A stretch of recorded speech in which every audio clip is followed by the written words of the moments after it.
గొప్పవాడు కదా, నన్నేం చేయట్లే అని ప్రభువాని కాళ్ళ మీద పడ్డాం అనుకోండి, ఏమంటాడో తెలుసా? ఇప్పుడు నేను ఎక్కడున్నానో తెలుసా?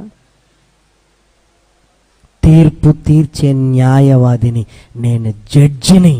పో నిలబడక్కడ. అదేంటి ప్రభువా, మనిషి మార్పుకై దేవుని ఓర్పని 3 రోజులు చెప్పారు నీ ఓర్పుల గురించి. నోర్మోయ్ అంటాడు. అంటే నోర్మోయ్ ఎందుకు?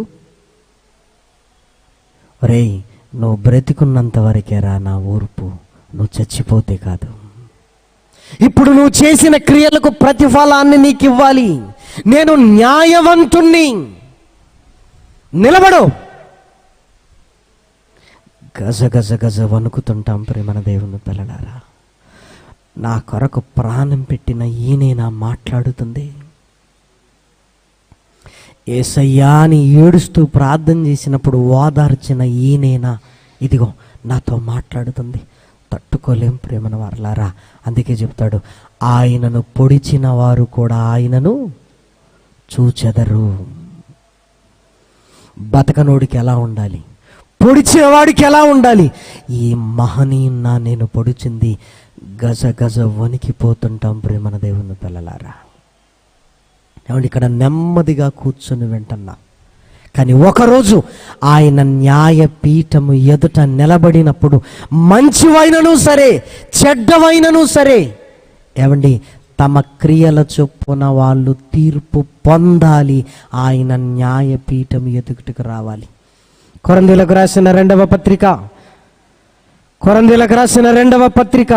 5వ అధ్యాయము, కొరింథీయులకు రాసిన 2వ పత్రిక 5వ అధ్యాయము 10వ వచనము.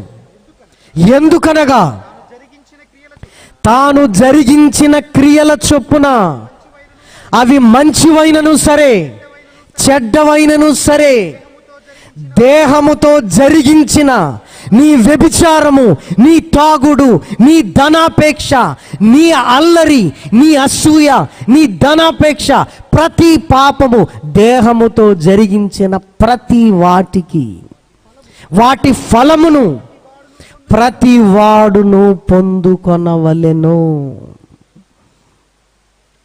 చావగానే నా పాపము సమసిపోయిందనుకుంటున్నావేమో, చచ్చిన తర్వాత కూడా నిన్ను వెంబడించేటివేంటో తెలుసా? పాపాలు చావుతో పోయేటివి కాదు. నీ జ్ఞాపకాలు సమాజానికి, నీ పాపాలు మాత్రం నీతోనే. నీ ఆస్తులు పిల్లలకి, నీ పాపాలు మాత్రం నీతోనే. అందులో ఏ అనుమానం లేదు.